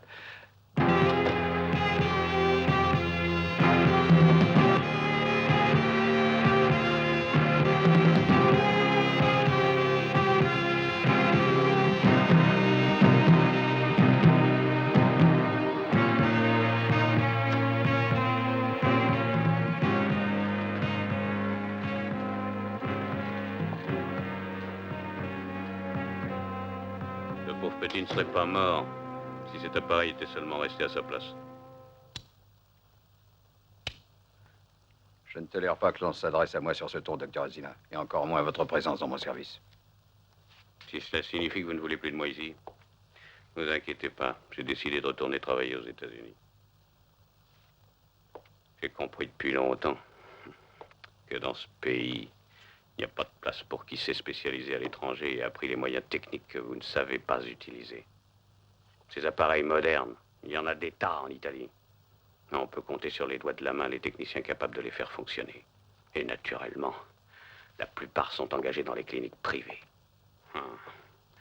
Je suppose que cela devait grever les affaires de quelqu'un qu'un modeste hôpital soit en mesure de sauver des vies humaines pour un prix très honnête. Voilà pourquoi vous m'avez été hostile depuis le jour où je suis arrivé dans ce service. Voilà pourquoi vous avez envoyé ce rein artificiel dans un autre hôpital où personne ne pourra le rendre utile. Vous délirez, n'est-ce pas? Que vous le vouliez ou non, vous quitterez cet hôpital aujourd'hui même sur le champ. Il n'y a pas de place chez moi pour des gens qui se réfugient derrière des lettres et des coups de téléphone anonymes. J'ignore à quoi vous faites allusion. Et cela ne m'intéresse nullement. Je ne pourrai jamais admettre que l'on recourt à des moyens aussi abjects. Oui, Sivaliotti. D'abord Marchetti, maintenant cet enfant. Vous pourrez dormir cette nuit, professeur.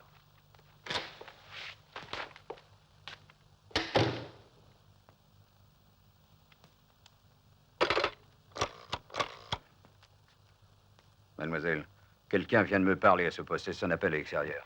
Non, professeur, ce serait passé par moi. Peut-on savoir d'où venait l'appel?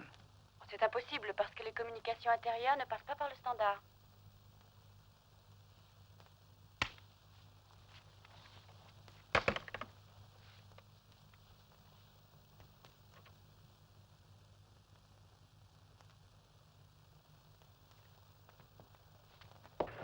Préparez les 6 malades que je vous ai indiqués pour l'intervention. Je paierai demain. Ah, Laurenti. Bonjour, monsieur le professeur. Comment va? Je parie que vous voudriez quelques primeurs sur la réforme sanitaire. Demain matin. Je vous remercie, professeur, mais je ne suis pas là pour ça. Il y a une page qui vous est consacrée. Voyons un peu. Comme vous voyez, il s'agit de choses assez indiscrètes, non? Diffamatoire, dirais-je. De toute façon, j'ai réussi à empêcher la publication. Et qui a écrit cet article pour le journal? Ah, j'ignore, nous avons des pigistes comme tous les journaux. Et parmi eux, n'y a-t-il pas par hasard un nommé Marco Loris? Loris? Ah, si, bien sûr, un jeune avec des lunettes. Mais je ne peux pas affirmer que c'est lui, vous savez. Je vais voir ça tout de suite. Mon cher Loris, il y a un mois environ, c'est vous qui me disiez que vous aviez une famille à votre charge et que vous aviez besoin d'arrondir vos fins de mois qui étaient un peu serrées. Oui, professeur. Vous voyez que j'ai de la mémoire. J'y ai réfléchi, Loris. Et j'ai une solution pour vos problèmes. Vous me feriez travailler avec vous en salle? Cela ne vous avancerait pas beaucoup, je le crois. Non, venez, venez, je vais vous présenter un de mes collègues du service de gynécologie. J'en peux plus. J'ai mal, j'ai l'impression que je perds Vous n'êtes pas la seule dans ce cas, vous savez. Vous auriez dû y penser avant d'aller vous faire triturer par une de ces sorcières avec des aiguilles à tricoter et autres saletés. Tu devrais avoir honte. À ton âge, et dire que moi je me tue à faire des heures de ménage pour que tu deviennes maîtresse d'école. Je vais aller la dénoncer. C'est la prison qu'elle mérite. Sur la table de sa cuisine, si c'est pas malheureux de voir ça. Ah, je comprends qu'elle voulait pas que je rentre, hein. Le plus grand à quel âge? 3 ans et demi juste, et le plus petit à 6 mois. Vous êtes bien parti, dites donc. Oh, bonjour, professeur. Bonjour. Sur plus de 2 millions d'avortements qui sont pratiqués chaque année en Italie, la majeure partie est effectuée par des faiseuses d'anges, des vétérinaires ou bien des sages-femmes. Et tous les lundis, ces malheureuses m'arrivent par douzaines avec l'utérus perforé et quelquefois une péritonite. Qu'est-ce que je dois faire, Les laisser crever? Nous n'avons pas le temps de faire du sentiment dans le travail, mais il y a certains cas où, misère de Dieu, même si on a l'article contre l'avortement à la place du cœur, on ne peut pas s'empêcher d'y penser et de le maudire. Eh bien, dans mon prochain exposé au Congrès national de la santé, je traiterai de ce problème-là. Peut-être arriverai-je à remuer la vase. Quelques poutrons, du moins. Enfin, j'espère. Tôt ou tard, nous y arriverons bien. Loris, venez là. Et le professeur Bonagni m'a promis de vous mettre à l'épreuve. C'est un homme qui n'épargne pas sa peine et il attend la même chose des autres. Ça vous va? Je ferai de mon mieux, professeur. Bravo.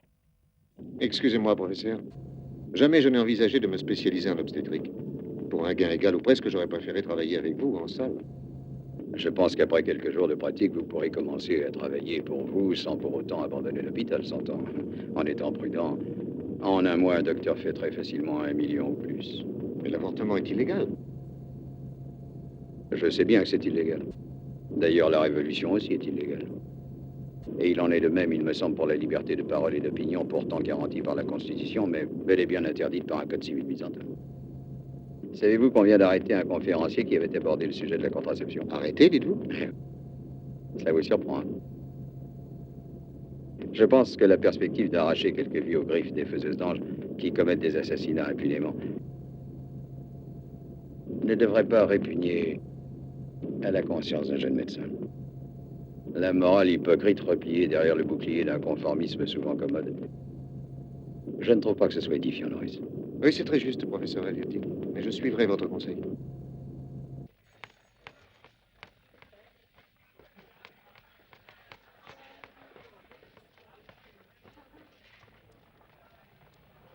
À l'abstinence, monsieur.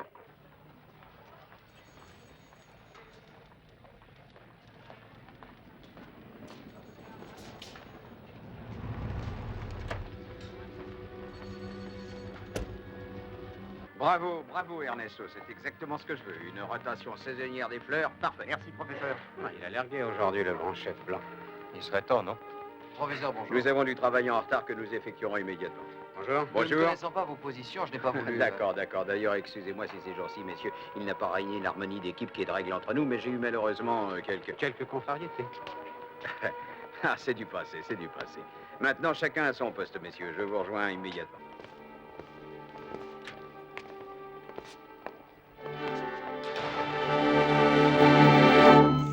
Vous pouvez refermer, Bucky. Bien. Félicitations. Magnifique d'un bout à l'autre, c'est la fin des nommes. En voilà un qui ne saura jamais à quel point il a été prêt de se réveiller dans notre monde. Ah, il fallait que ce soit vous pour accomplir un pareil prodige. Et surtout avec la complication de la fibrillation vasculaire. C'est vraiment une opération qui peut faire époque dans l'histoire de la chirurgie, bravo. Merci. En fait, le rapport entre la lésion et le cœur était ce qu'il nous fallait voir pour écarter les doutes que nous laissaient les radios. Professeur, c'est dommage de ne pas avoir filmé ce miracle. Ce qui est encore plus dommage pour moi, c'est de ne pas pouvoir me réjouir de vos éloges si flatteurs. Professeur, voulez-vous du café? Oui, volontiers, Sir Angela. Parce que parmi vous, il se trouve quelqu'un qui voudrait me détruire, me discréditer. Je vous le dis tout net, si cela se produisait, ma ruine serait aussi la vôtre.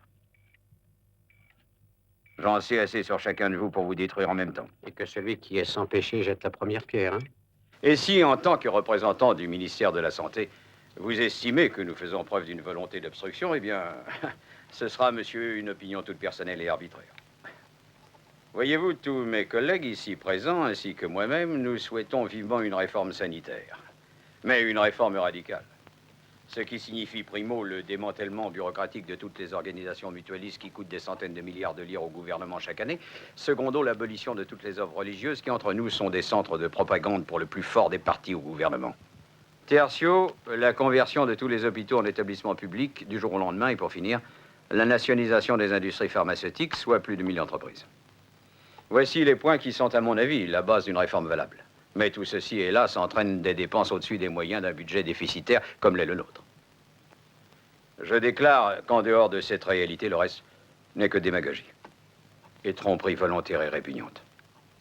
Tu dis qu'il faut se serrer les coudes parce que nous traversons une période difficile, et c'est exact. Mais j'ajoute que le danger vient de nos propres rangs, et à mon avis, il est encore plus grave parce qu'il émane de nos collègues. Qu'entends-tu par là? Explique-toi.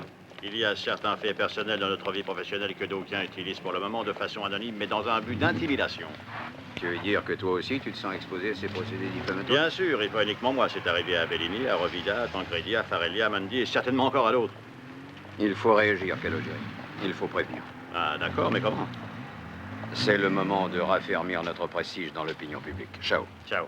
Le professeur Vagliotti, et depuis qu'il m'a opéré de l'estomac, je me sens revivre, vous entendez? Et l'opération ne m'a rien coûté, rien. Mais si. Professeur Vagliotti, nous avons entendu de la propre bouche des intéressés des témoignages émouvants, voire dramatiques, qui sont la preuve la plus significative du sens humanitaire que vous donnez à votre métier. Pouvez-vous nous dire si votre générosité exemplaire est appliquée également par vos éminents collègues? Mais sans aucun doute, mon ami. Et comme moi, voyez-vous, nombreux sont ceux qui emploient chaque moment de liberté avec, disons-le, le plus total désintéressement à convaincre et à soulager, et souvent à sauver les plus malheureux.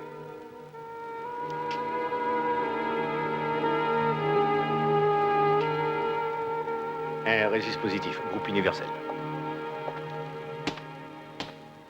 Et je crois ne pas trahir la pensée de mes collègues en disant que ce que nous faisons là n'est qu'une preuve de solidarité, un exemple que nous offrons à nos collègues plus jeunes pour leur faire comprendre l'impératif catégorique de notre profession, c'est-à-dire donner.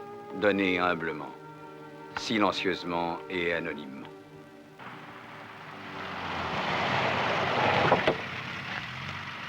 Bonsoir, papa. Bonsoir, Ricky.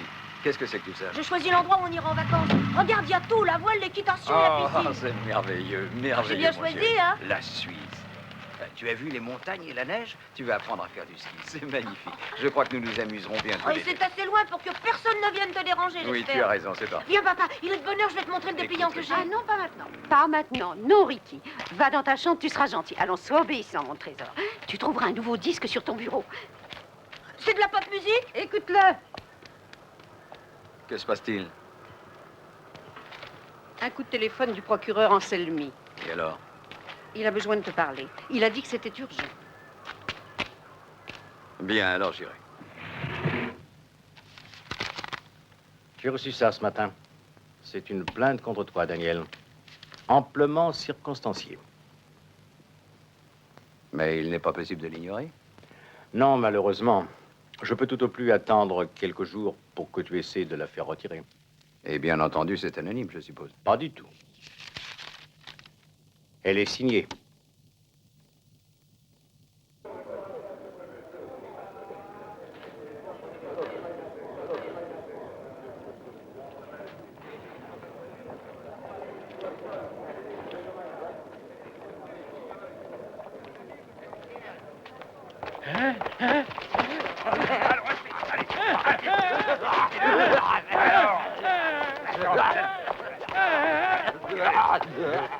Je veux sortir. Je veux aller chez moi. Je suis pas malade, moi.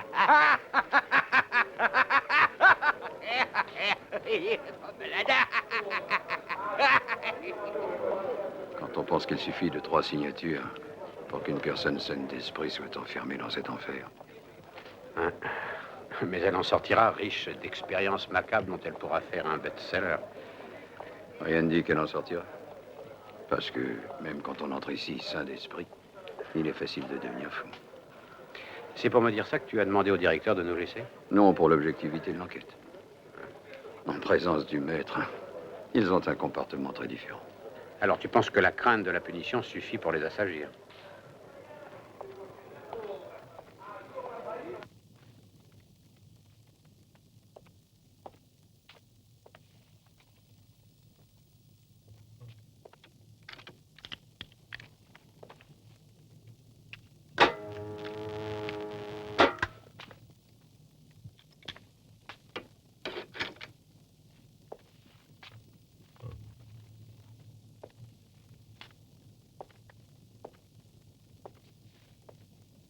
Avec quelques décharges, au voltage maximum, tout est effacé et oublié d'un seul coup. On devient incapable de témoigner, et même de donner sa propre identité. Se rayer soi-même de sa propre mémoire peut être la vraie solution. Est-ce que la méthode te convient aussi? Non. Elle est bestiale.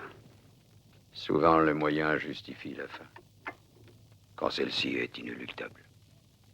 Non! Non, j'ai peur, ne me faites pas ça, pas moi. J'ai été obéissante. J'ai lavé le pavé, laissez-moi. J'ai fait tout ce que vous voudrez. Non!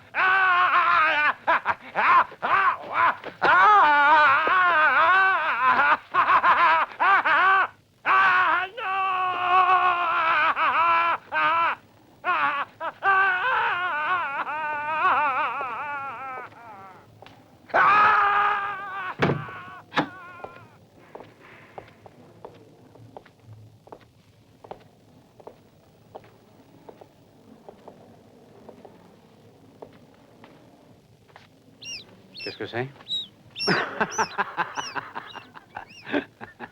Tu vois, ici, il faut savoir profiter de l'occasion.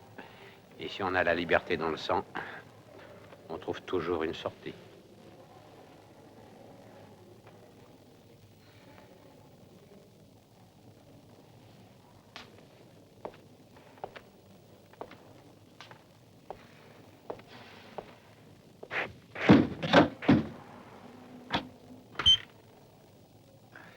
Elles sont solides, ces portes, et elles ne s'ouvrent pas avec des rêves. Qu'on le veuille ou non, ces portes ressemblent à des portes de prison. Pourquoi as-tu porté plainte contre moi? Tu me hais parce que tu es un minus, un raté. Non, je n'ai rien contre toi personnellement. De toute façon, c'est la première, mais d'autres plaintes suivront, je te préviens. Circonstanciée, inattaquable et précise. Tu te sens l'âme d'un justicier? En effet, mais pas l'âme d'un moraliste. C'est une distraction, un jeu ou un hobby, si tu préfères. Oh, je m'y suis mis avec une ardeur juvénile, qui s'est trouvée stimulée au fur et à mesure. Oh, je n'avais rien prémédité au départ, non.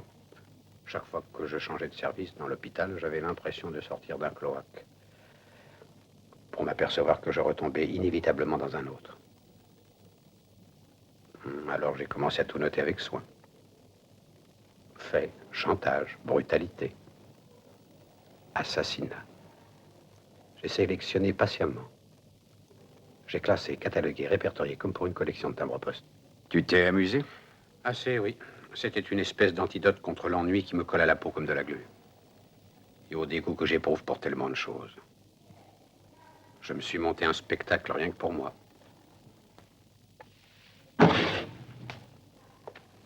Idéaliste par jeu? Ou encore cabotin qui tient à donner un spectacle sur une scène? Et je l'ai trouvé, cette scène. Le spectacle a commencé. Ne te fais pas d'illusions. Je ne renoncerai pas à mon plaisir.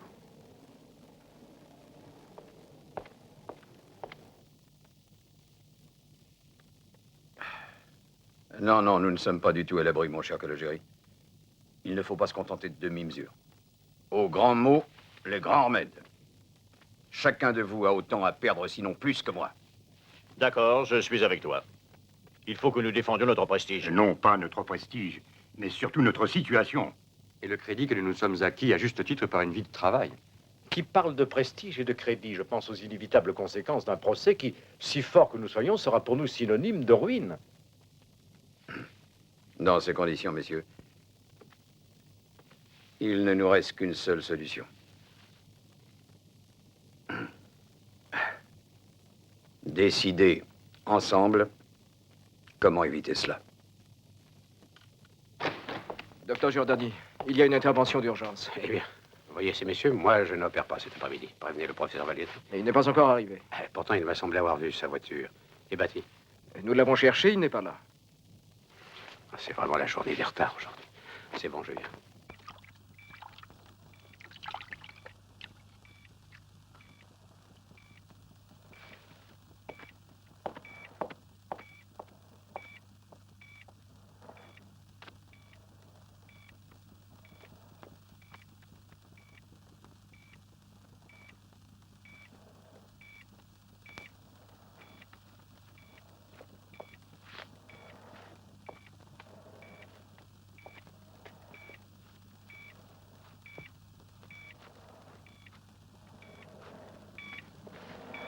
Mes gants, mademoiselle.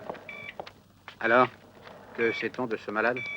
C'est un homme de 56 ans qui, d'après ce que nous a dit la famille, aurait souffert d'une hépatite virale il y a une vingtaine d'années. Hospitalisé d'urgence pour abondant vomissement de sang. Les examens. La numération globulaire donne 1 million de globules rouges. J'ai fait une radio de la région hépatique que vous pouvez voir. Quand a-t-il été hospitalisé? Il y a 1 heure environ. D'autres détails intéressants? Nous avons pratiqué 2 transfusions, mais il ne répond pas de manière satisfaisante.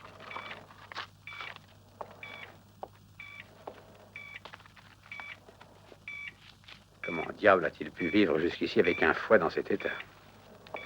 Ouais, voyons ça. Donnez-moi un peu d'eau, mademoiselle.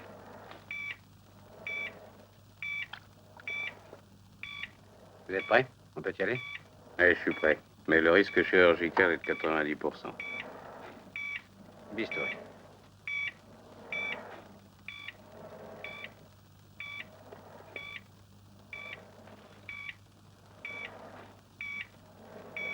Épongez, Kelly. Vite, épongez, épongez, épongez, épongez bien, je n'y vois rien. Coagulez. Allons, épongez. Allez-y, je ne vois rien. Bistouri. Coagulez. Vite, vite, vite. Bistouri. Pression, où? Pression maximum 70, minimum 30, tout 120. Pince. Épongez, épongez, s'il vous plaît. Coagulez.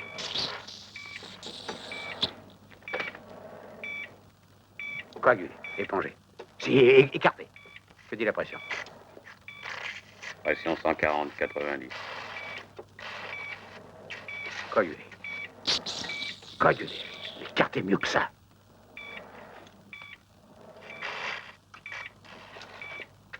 Pince. Épongez mieux, elle. Coagulez. Épongez, compresse, compresse. Là, là, là, faites attention. Oui.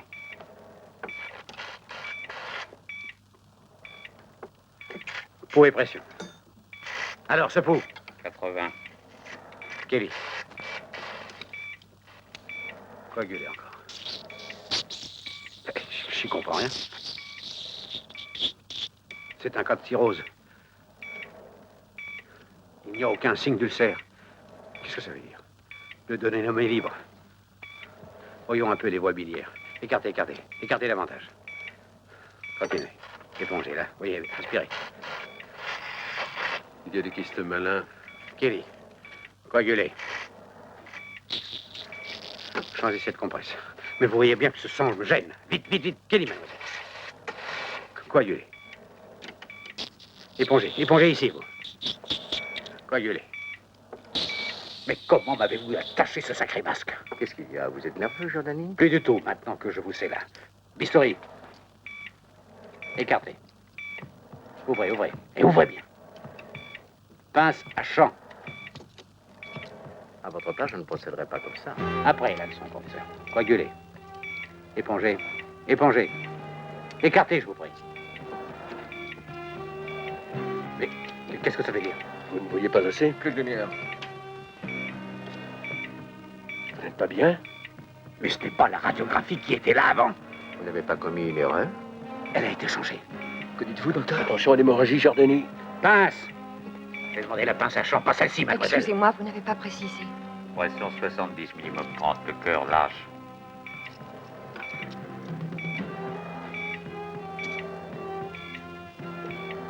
Que faites-vous? Vous vous arrêtez? Kelly. Voilà. Vous me gênez, épongez. Mais que faites-vous? Vous dormez ou quoi? Allez, coagulez. Encore. Je comprends plus rien. Allez, je n'ai pas le courage de continuer. Batty, venez voir si vous pouvez faire quelque chose. Il est parti.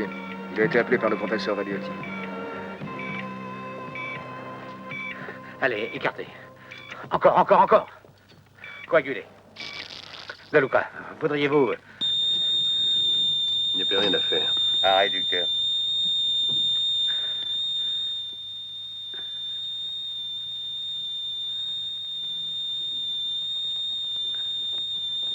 Que s'est-il passé?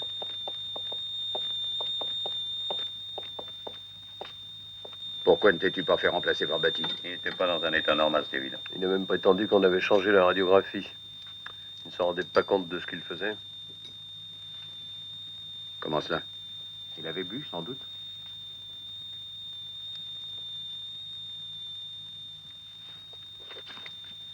Laissez-moi seul avec lui.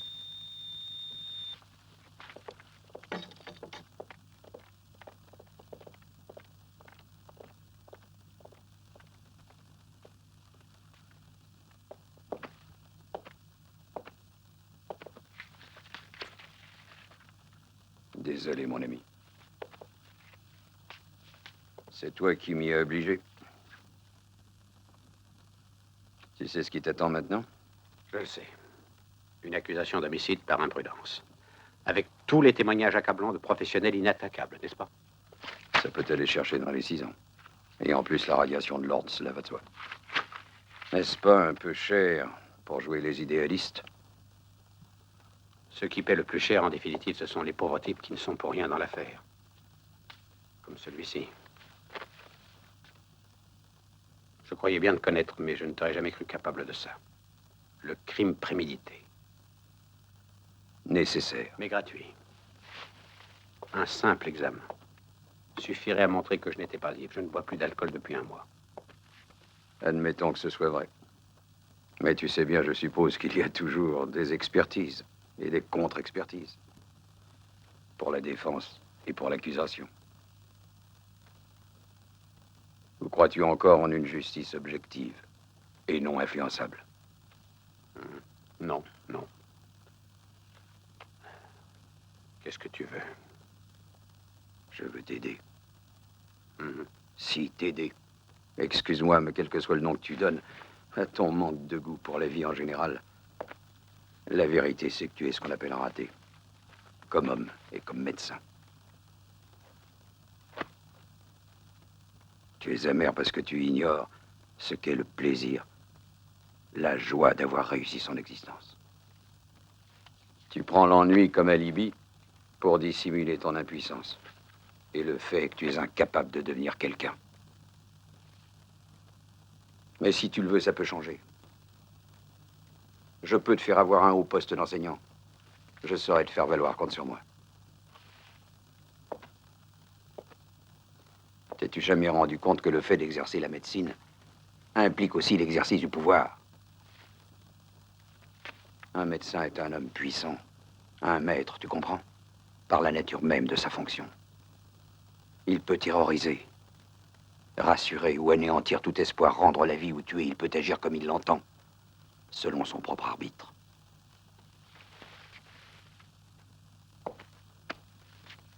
D'ailleurs, même les modestes, les obscurs, ont leur petit sceptre eux aussi. Pour les petites gens qu'ils soignent. Mais il grandira avec eux, ce petit sceptre, s'ils savent s'en servir. S'ils font carrière, il devient immense, scintillant. Comme celui d'un empereur, ou plus encore. J'en ai vu, tu sais. Des têtes inclinées. Des genoux pliés. Des larmes, des sourires. Des mains tendues, implorantes comme sur le passage d'un prophète. Je retirerai la plainte contre toi.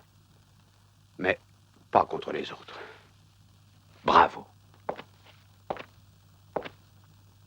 Bravo. Tu auras en moi un allié fidèle. Je peux transformer ta situation du jour au lendemain. Je suis désolé de te dire ça, mais tu ne peux plus rien maintenant.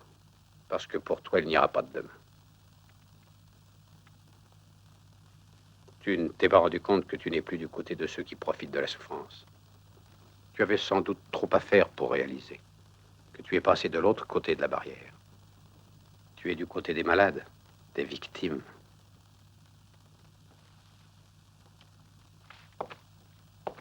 Qu'est-ce que tu racontes? Je ne suis rien, professeur. Mais je me trompe pas souvent dans un diagnostic. Combien de fois ai-je vu tomber quelque chose de tes mains tremblantes, surpris une fixité spasmodique dans ton cœur, ou brusquement une rigidité évidente de ta nuque? Et tous ces détails ne sont pas des symptômes de fatigue. Tu sais très bien ce que c'est, n'est-ce pas?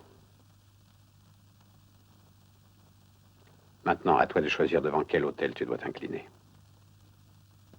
Et avant tout, en qui tu peux avoir confiance.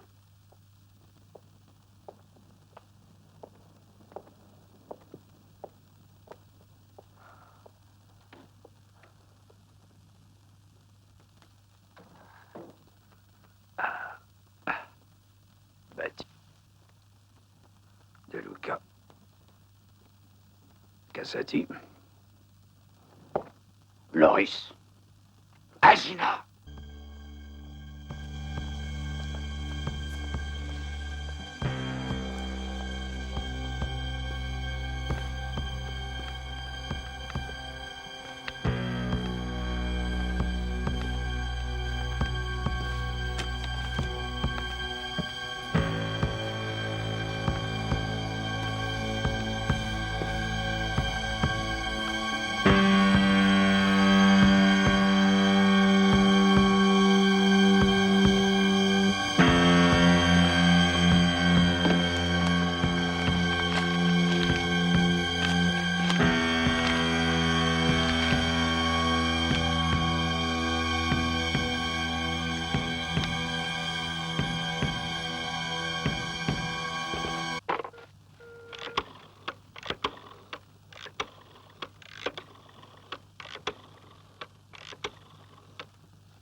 Herr Meister. Christian? Ja. Ici Daniel Valiotti. Ah, mon cher Daniel. Excuse-moi, tu dormais peut-être. Non, non, que puis-je faire pour Je toi? crois que tu as opéré déjà plusieurs Parkinson à Zurich, non? Ah oui? Quel résultat? Ah, malheureusement modeste, hein, ou décevant, mais on peut toujours tenter. Tu tiens beaucoup à ce client? Ah, c'est un de mes amis. Envoie-le-moi, je ferai tout ce que je pourrai. Oui, s'il se décide pour l'intervention, alors je te rappellerai. Ah, tu sais, il y a aussi un nouveau médicament. Oui, mais il oui, est oui, encore oui, au je stade suis au courant, expérimental. oui. Je te remercie beaucoup. Ah, de rien. Ciao.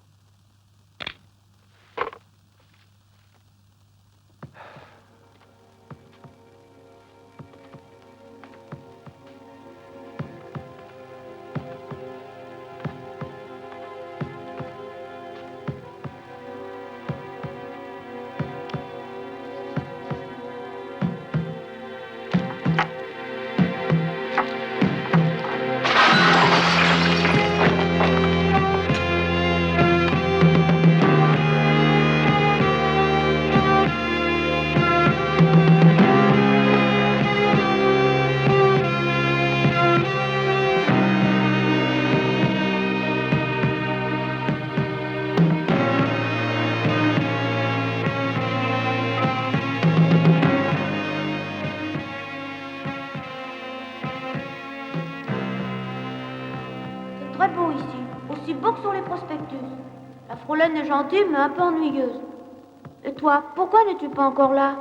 Tu m'avais promis que tu viendrais. Tu n'as donc pas encore compris que tu n'es plus du côté de ceux qui tirent profit de la souffrance, que tu es passé dans l'autre camp, celui des malades, des victimes.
Daniel, je ne veux pas te voir dans cet état.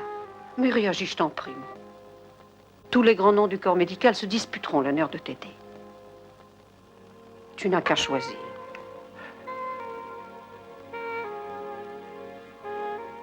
Mais qui?